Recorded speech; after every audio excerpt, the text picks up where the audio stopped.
Shortly after midnight on May 14, 2008, Brandon Swanson, born January 30, 1989, of Marshall, Minnesota, United States, drove his car into a ditch on his way home from celebrating the end of the spring semester with fellow students from Minnesota West Community and Technical College's Canby campus.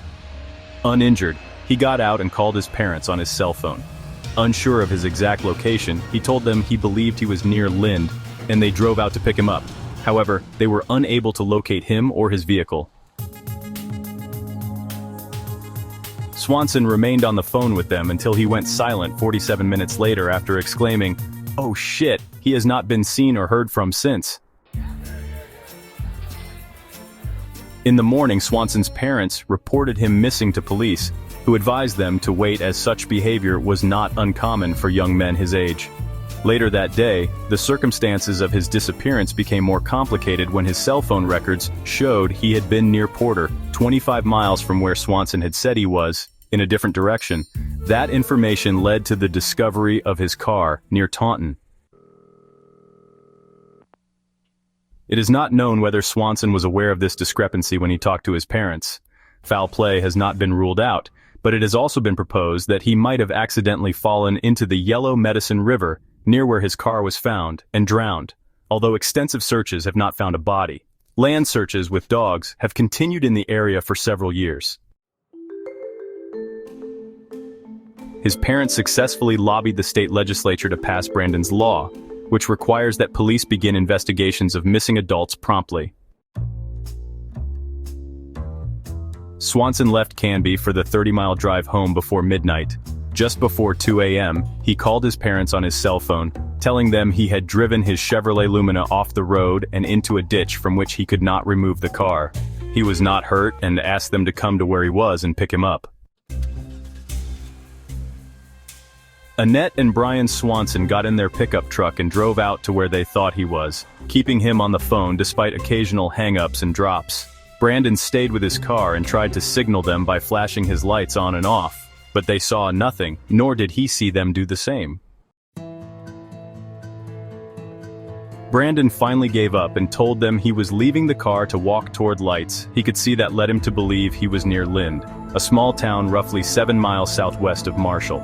He told his father to head for the parking lot of a local bar and wait for him there. Brian began driving there, talking to his son as he did. Shortly after 2:30, 47 minutes into the call, Brandon suddenly interrupted himself on the phone and said, "Oh shit!" He was silent for the remainder of the call until his parents hung up and made multiple attempts to call him back.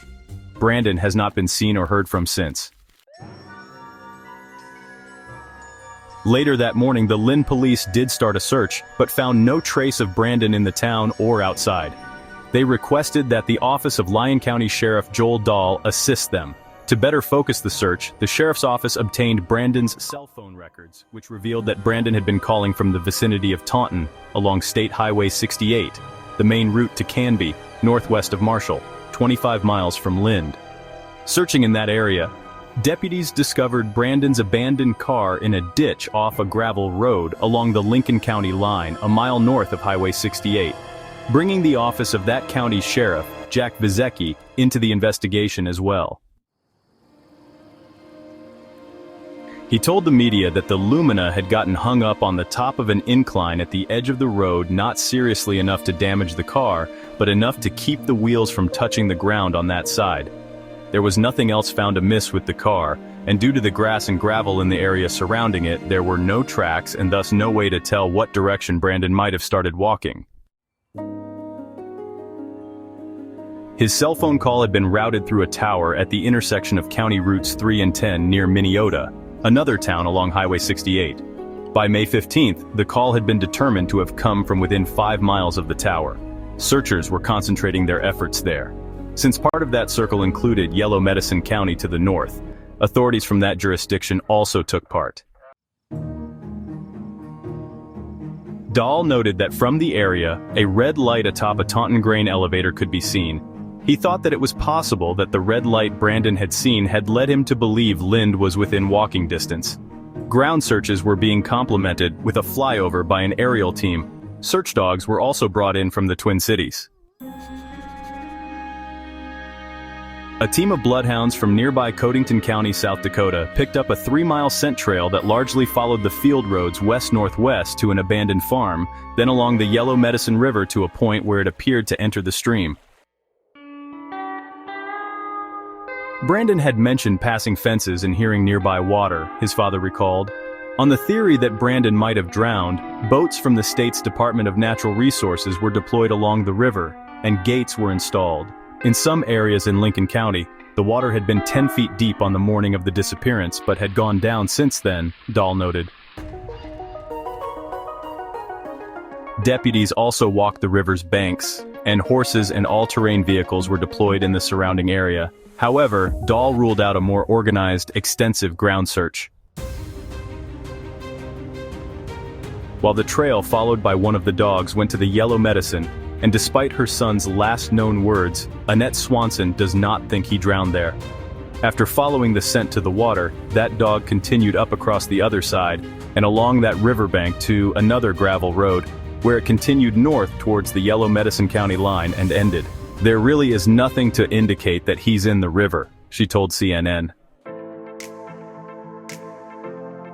Brian Swanson also recalls that, any alcohol his son had consumed earlier in the evening notwithstanding, he did not seem disoriented or confused during their phone conversations. If Swanson is still alive, there are other possibilities, although they appear remote. He could have intentionally disappeared, but his parents do not believe he would have done that. Vizecki said he could not rule out foul play, even though there was no evidence of it. Where is Brandon Swanson?